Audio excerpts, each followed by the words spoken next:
Yeah. and a pedestrian script. I don't want to sound like a hater, but if you took out Sheen and Nighy, this could be a direct-to-DVD movie. I mean, it's very close now, even with them. And I hate saying it, and it made 90 million worldwide. But it's just beautiful that a Bill Nighy Michael Sheen movie made 90 million worldwide, where they're playing werewolves and vampires. It's beautiful. Yeah, Now, but I don't want to undersell like how much Michael Sheen went for it. Like he gave 120% to a film that most people like Billy Zane would have given 75%. yeah, and he got off of Frost Nixon and only had 3 months to work out, and then he became Buff Sheen for this. He became a machine. Oh God. Yes. Okay. Yes.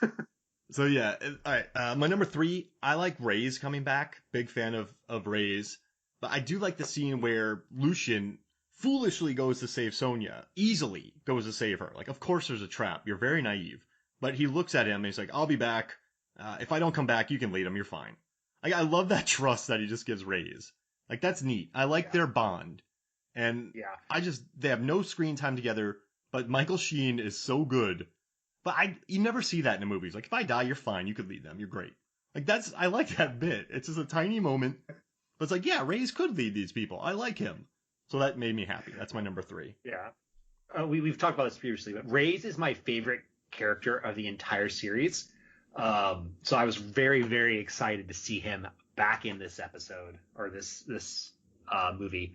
And I really hope they bring him back somehow. I don't like that he's dead. Yeah, and because we never see him though, so that's good. We never. You see a werewolf die, but you don't know. It's like so convoluted in that first film that you don't know if it's actually him. Bring raise him from the dead. Rays. I mean, should this really just be called Rays of the Lycans? Yes, it should be. I mean, that would actually be you know how amazing that would be if they just tell his story. That would have been really cool. That's a story I want. That's what a prequel could be. Okay, my number three is Lucian versus Victor. We touched on this briefly. Yes. It's a fun fight between two dudes, I'm going to be honest with you, who are not imposing. Yeah. A chain They fight. just look really cool. A chain fight. It's Yeah. beautiful. Yeah. Yeah. I wonder, I mean, I was watching it and I was like, this is a really great concept. Like, did they rip this off of something? And I cannot think of another thing. Soldier and has for a some chain of the fight. Soldier.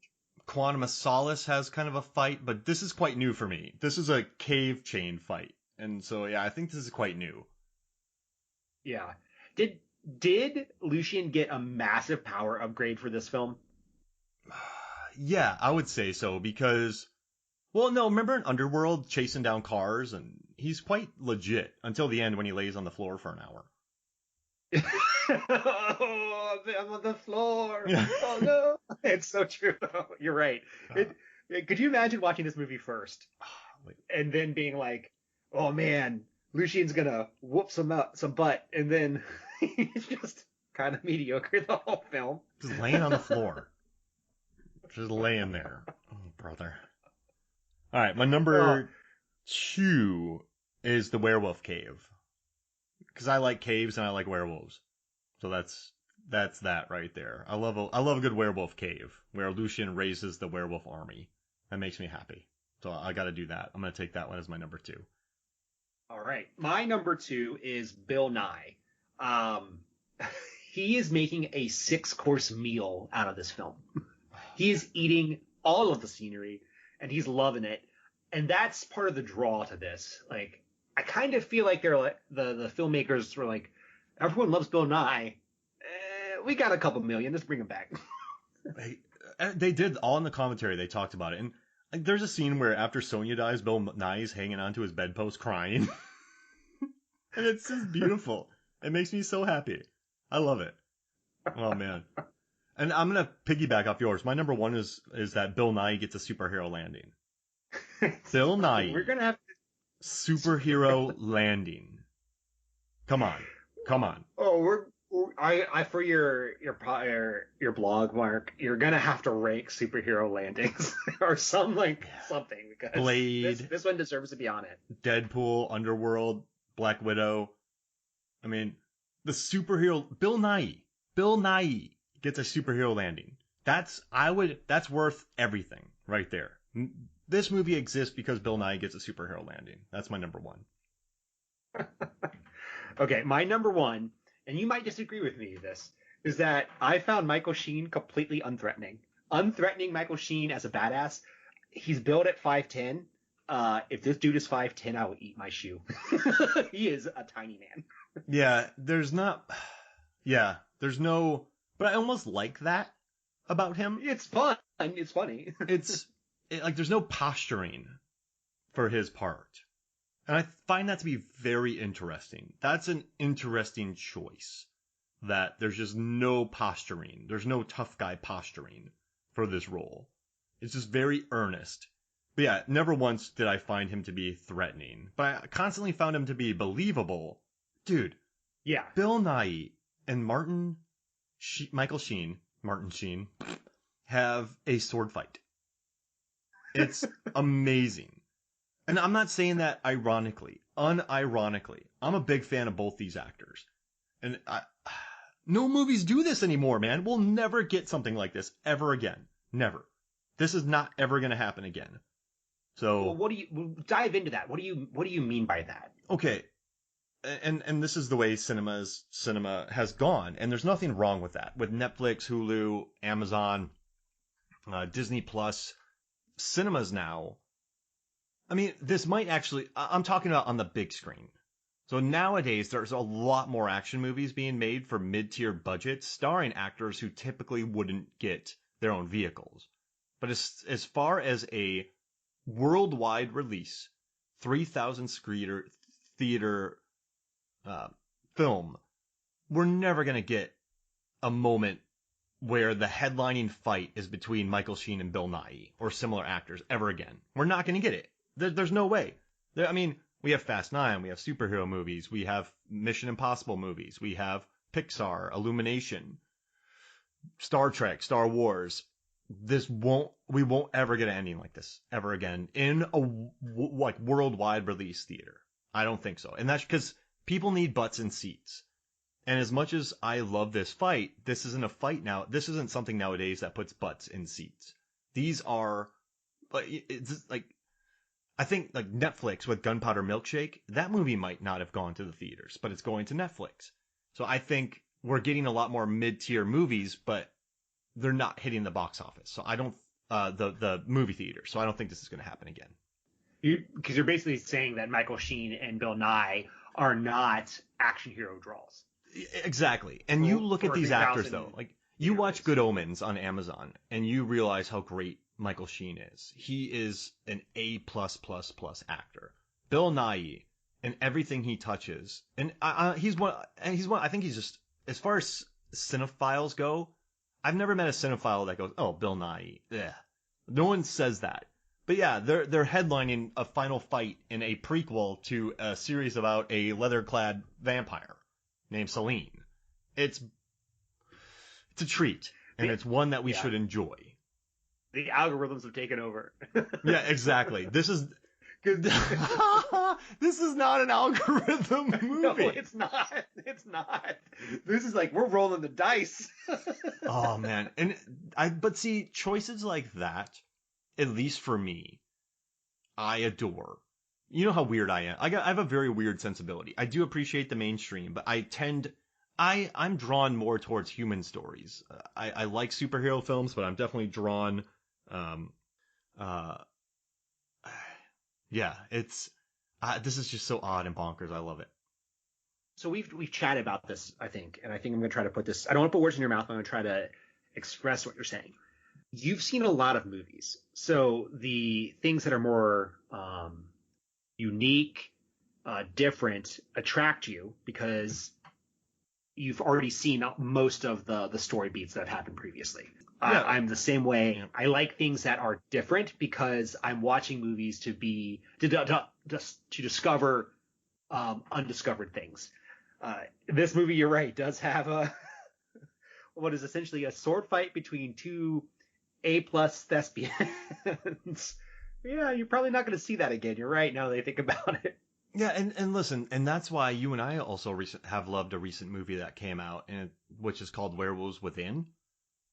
And the star of it is Sam Richardson, who is not some, like, I love Sam Richardson in that movie, but the character is so not what you'd think would be the lead in a horror comedy. And I just think it's brilliant casting. And it works so well in the film. And I love that it took a chance. And maybe, not took a chance, but it thought outside the box and had Sam Richardson leading it. And it's just brilliant. I love him in The Tomorrow War, too, as well. But I like movies that take chances, or like, hey, let's have the final of our film feature Bill Nighy and Martin Sheen sword fighting and then chain fighting. I love it. Yeah. I'm going to jump in here and talk about Werewolves Within. It's a fantastic, funny movie. It's $7 to rent on Amazon. Highly recommend it. And this is going to be a controversial statement, Mark. One of the best video game adaptations ever made. I would say so. Now, it's really hard to put it up there. It's kind of, I think you would have to give it an asterisk next to it, because yes, the video game was popular. I did read about it, but it had nowhere near the audience of a Super Mario Brothers, Mortal Kombat, Sonic. So I don't think it was beholden to stay as true to the source material from what I've read when I wrote the review and when I explored the research more. So yeah, if someone said, Mark, is it the best? No, Mortal Kombat's always number one, but I would definitely put it in the top 3 as far as video game adaptations go. But I don't think it had the pressure that the other ones had, or the budget. This one could be its own weird self. So yeah, I think if you say that, you're right as far as reviews go. But I can't lump it in with the other ones. Like, there would have to be another tier, if that makes sense. Yeah, I get it. I get what you're saying. So, Mark, I have a game for you. And I'm calling this game Lycan This or Lycan That. I'm going to give you 2 actors, and you have to turn one of them into a Lycan. Oh, okay. Okay. Option 1, Chris Hemsworth. Option 2, Chris Evans. But I got it. This is a great question. I just don't know if Evans can make it interesting, so I'm going to go with Hemsworth.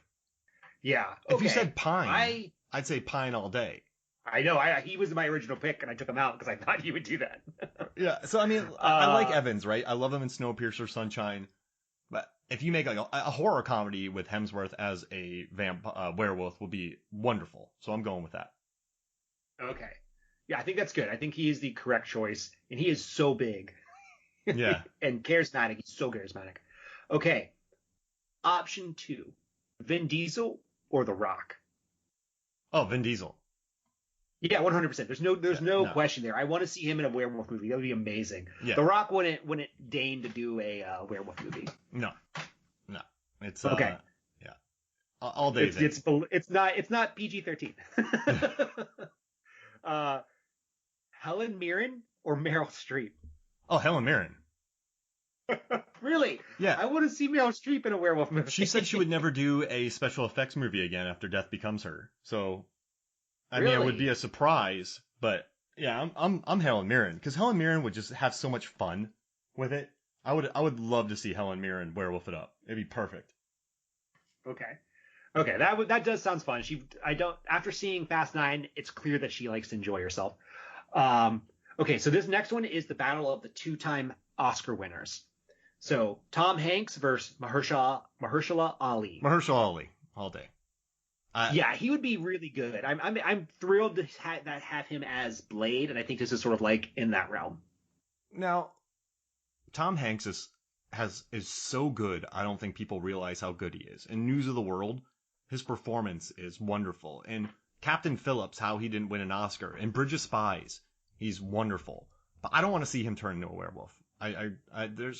There's many other things I don't want to see that. I want to see Mahershala Ali turn into a werewolf. Okay. This is the last one. Buzz or Woody? Oh, wow. Well, Tom Hanks, so I'll go Buzz. Okay. Yeah, I want Buzz too, because I think it'd be hilarious to have a werewolf astronaut. Oh, yeah. I think Tim Allen could pull off a great werewolf transformation. Yeah. Because he does that, doesn't he? On Oh, Home... oh, oh. Yeah. In Home Improvement, doesn't he do that? Like, oh,